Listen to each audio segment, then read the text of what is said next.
మాట్లాడొచ్చు కదా జస్టిస్ గారితో. రైట్ సార్, జస్టిస్ చంద్రకుమార్ గారు. Yes, go ahead sir, we're getting you. మన మన దేశానికి గొప్ప సంస్కృతి ఉంది, మన దేశానికి గొప్ప చరిత్ర ఉంది. మన దేశం ఏంటంటే ప్రపంచంలోనే ఇవాళ శాంతి సందేశం ఇచ్చినటువంటి బుద్ధుడు పుట్టినటువంటి దేశం. బుద్ధుడు ఇచ్చినటువంటి శాంతి సందేశాలు ఇవాళ అనేక దేశాల్లో, శ్రీలంకలో, మయన్మార్లో, చైనాలో, జపాన్లో, అనేక దేశాలు, ఇండోనేషియాలో అనేక దేశాల ప్రజలకు ఒక కొత్త దారి, కొత్త వెలుగు చూపిస్తున్నది. అది మన కల్చర్, అది మన సివిలైజేషన్. తర్వాత స్వతంత్ర పోరాటంలో కూడా ఎన్నో జరిగినప్పటికీ మహాత్మా గాంధీ నాయకత్వాన, వినోబావే, మహాత్మా గాంధీ వీరందరూ కూడా ఎట్టి పరిస్థితుల్లోనూ శాంతియుతంగానే జరపాలనేటటువంటి ఒక సిద్ధాంతాన్ని మనకు చెప్పినటువంటి ఒక పరిస్థితి.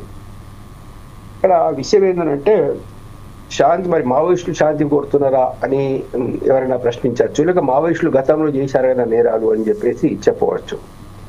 సరే, అంటే ఎప్పుడైతే ఒక మనిషి మారుతున్నాడో, ఒక మనిషి తన తన పంతాన్ని మార్చుకోవడానికి సిద్ధంగా ఉన్నాడో, నేను కాల్పులు విరమిస్తా అని చెప్పేసి వాళ్ళు స్పష్టంగా చెప్పినారో, ఎప్పుడైతే మేము ఆయుధాలు వాడము, సీజ్ ఫైర్ చేస్తాము అని చెప్పేసి వాళ్ళు చెప్పినారో, ఎందుకంటే మేము మార్చిలో మేము శాంతి డైలాగ్ కమిటీ అనేటటువంటిది ఏర్పాటు చేసిన తర్వాత మేము పత్రికాముఖంగా ఇద్దరికి చెప్పాము, ఇటు ప్రభుత్వానికి చెప్పాము, అటు మావోయిస్టులకు చెప్పాము. అయ్యా, ఇది పద్ధతి కాదు, ఒకరినొకరు చంపుకోవడం చాలా చాలా ఘోరంగా ఉంది పరిస్థితి. అందరూ చనిపోతున్నారు, పోలీసులు వాళ్ళు చనిపోతున్నారు, అమాయక గిరిజనులు చనిపోతున్నారు, మావోయిస్టు కూడా చనిపోతున్నారు. ఈ పద్ధతి మంచిది కాదు, మీరు ఒకరితో ఒకరు చర్చలు జరపండి అని చెప్పేసి ఇద్దరికి మేము విజ్ఞప్తి చేసినాం. చేస్తే వెంటనే మావోయిస్టులు స్పందించి వాళ్ళకు పత్రికాముఖంగానే ఒక లెటర్ ఇచ్చారు. వాళ్ళు ఏమని చెప్పారంటే, మేము శాంతి చర్చలకు చర్చిద్దామే, మేము వస్తాము శాంతి చర్చలకు, అయితే మాకు కొంత అనుకూలమైనటువంటి వాతావరణాన్ని కల్పించండి ఎందుకు అని చెప్పేసి వాళ్ళు చెప్పడం అనేది జరిగింది. మేము శాంతి చర్చలకు వస్తాము, మేము ఆయుధాలు వాడము అని చెప్పిన తర్వాత ఒక యుద్ధ అంటే వార్ ఫీల్డ్ లో, యుద్ధ రంగంలో కూడా ఇదైతే అసలు అప్పుడు అక్కడ యుద్ధ రంగమే లేదు అప్పుడు ఉన్నటువంటి పరిస్థితుల్లో. అయితే కేవలం మేము శాంతి చర్చలకు వస్తాము, మేము చర్చిస్తాము అని అన్న తర్వాత అలాంటి వాళ్ళని చుట్టుముట్టి చంపడం అనేటటువంటిది అది చట్టరీత్యా జరుగుతుందా, అది న్యాయమా, అది ధర్మమా అనేది ప్రధానమైనటువంటి సమస్య. ఇక్కడ వాళ్ళు చర్చిస్తారు. తర్వాత మళ్ళీ ఇంకో లెటర్ కూడా రాశారు. తర్వాత మళ్ళీ ఇంకో దాదాపు 3-4 లెటర్స్ మావోయిస్ట్ పార్టీ నుంచి వచ్చినాయి, అవన్నీ పత్రికల్లో కూడా వచ్చినాయి. అందులో చాలా స్పష్టంగా చెప్పారు, మీరు సాయుధ పోరాటాన్ని విరమించాలని చెప్పేసి చెప్తున్నారు, ఆయుధాలు శాశ్వతంగా వదలాలని చెప్పేసి చెప్తున్నారు. అలాంటి అనేక విషయాల గురించి మేము చర్చించడానికి మా కేంద్ర కమిటీ సభ్యులకు సమావేశం జరగాల్సి ఉన్నది. ఇవాళ కేంద్ర కమిటీ సభ్యులు ఎక్కడెక్కడో ఉన్నారు, మేము వాళ్ళందరినీ ఒక దగ్గర కలుసుకునే పరిస్థితులు మీరు కల్పించినట్లయితే మేము ఒక నిర్ణయం తీసుకుంటాము అని చెప్పేసి వాళ్ళు చెప్పడం కూడా జరిగింది. అంటే వాళ్ళు ఎన్నో సంవత్సరాలు చూడటువంటి ఒక పెద్ద సమస్య భారతదేశం లోపల సాయుధ పోరాట మార్గమా అవునా కాదా అనేటటువంటి దాని విషయంలో వాళ్ళకు నిర్ణయం తీసుకుంటామని చెప్పేసిన తర్వాత ఏంటి పరిస్థితి, ఏం చేయాలి? ఒక అవకాశం ఇవ్వాలి వాళ్ళు.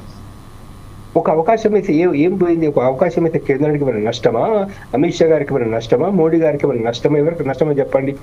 ఒక 10 రోజులు, వారం రోజులు సరే మీ కేంద్ర కమిటీ వాళ్ళు కూర్చొని నిర్ణయం చేయండి అయ్యా బాబు అని చెప్పేసి వాళ్ళకు ఒక అవకాశం ఇవ్వడానికి ఎందుకు ప్రభుత్వం వెనకంజ వేస్తున్నది?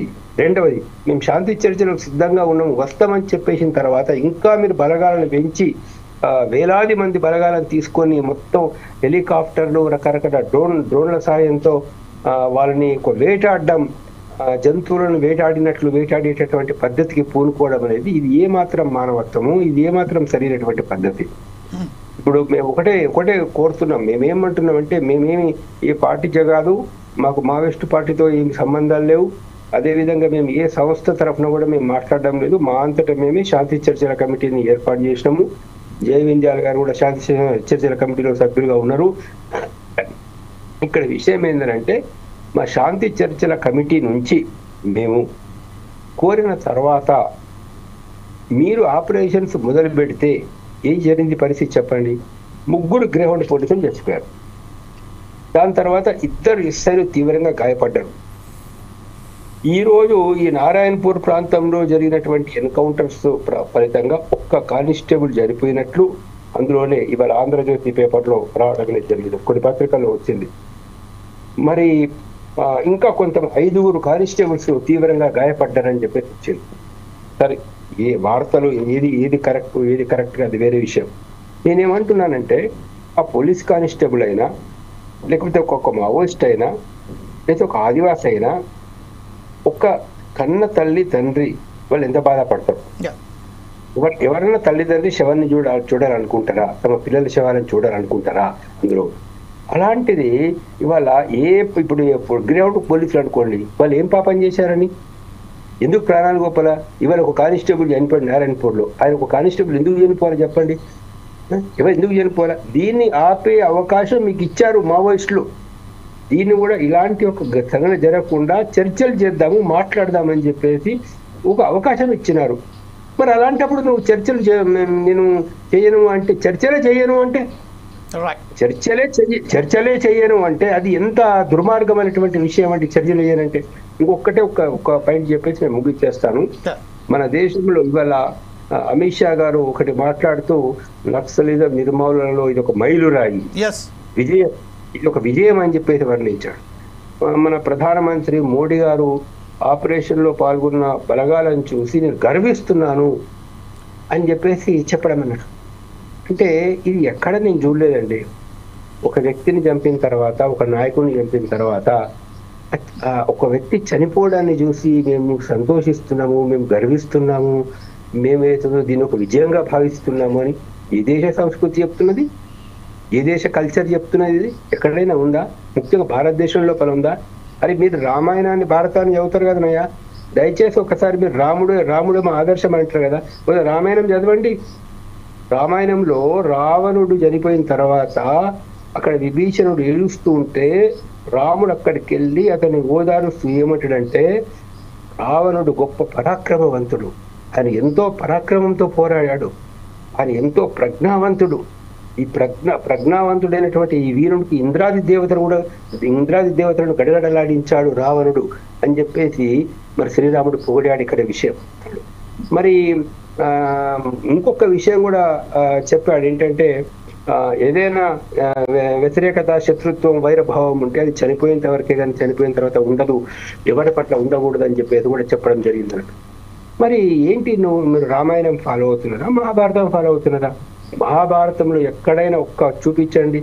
ఏది దుర్యోధనుడు చనిపోతేనో, భీష్ముడు చనిపోతేనో, ద్రోణుడు చనిపోతేనో, కర్ణుడు చనిపోతేనో, పాండవులు హర్షం వ్యక్తం చేసినట్లు ఎక్కడైనా చూపించండి. ఏం సంస్కృతి మీరు ఫాలో అవుతున్నారు? ఏమి నాగరికత మీరు ఫాలో అవుతున్నారు?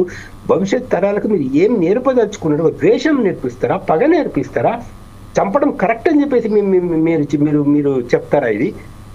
ఇది ఏమాత్రం కూడా సహించినటువంటి విషయము. దీన్ని భారత ప్రజలు, ముఖ్యంగా నాగరికత కలిగినటువంటి వాళ్ళు, మేమెంతో గొప్ప సంస్కృతికి వారసులమైనటువంటి మేము దీన్ని ఇలాంటి ఒక స్టేట్మెంట్ లో ఒప్పుకోము. అదిగాక నువ్వేమంటున్నావు, నేను మార్చి 26 కల్లా మావోయిస్టులు అందరినీ నిర్మూలిస్తా అని చెప్పి చెప్తున్నావు. నువ్వు అది ఏంటి స్టేట్మెంట్? ఒక హోమ్ మినిస్టర్ చెప్పాల్సిన స్టేట్మెంట్. నేను ఒక మనుషుల్ని చంపుతానంటే రాజ్యాంగం ఒప్పుకుంటుందా? మీరు రాజ్యాంగ ప్రమాణం చేశారు కదా. ఆర్టికల్ 21 ఏమని చెప్తున్నది? ఆర్టికల్ 21 ఏం చెప్తుంది? ఆర్టికల్ 21 ఎవరికైనా ఒక డిక్లరేషన్ ఇచ్చే, ఫలానా గ్రూప్ అని చంపేస్తాం, ఫలానా వాళ్ళని ఈ రోజు కల్లా చంపేస్తాము, నిర్మూలిస్తాము అని చెప్పవచ్చా? ఇది ఎంత మాత్రం రాజ్యాంగ విరుద్ధం, సుప్రీంకోర్టు తీర్పులకు విరుద్ధం, మన దేశ సంస్కృతికి, నాగరికతకు విరుద్ధం. ఇప్పటికైనా ఏ ఒక్క వ్యక్తి కూడా ఎవరైనా చనిపోయినా కూడా ఇవాళ కేంద్రాన్ని బాధ్యత. ఒక కానిస్టేబుల్ చనిపోయినా, హెడ్ కానిస్టేబుల్ చనిపోయినా, ఒక గ్రేహౌండ్ పోలీస్ చనిపోయినా, ఎవరు చనిపోయినా, రేపు తెల్లారి ఒక మావోయిస్ట్ చనిపోయినా, ఒక ఆదివాసీ చనిపోయినా, this is the responsibility of central government అని చెప్పేసి నేను ఖచ్చితంగా చెప్తున్నా. రైట్ సార్, ఇదే విషయంపై ఒకసారి మనం గాజర్ల అశోక్ గారి దగ్గరికి వెళ్దాం.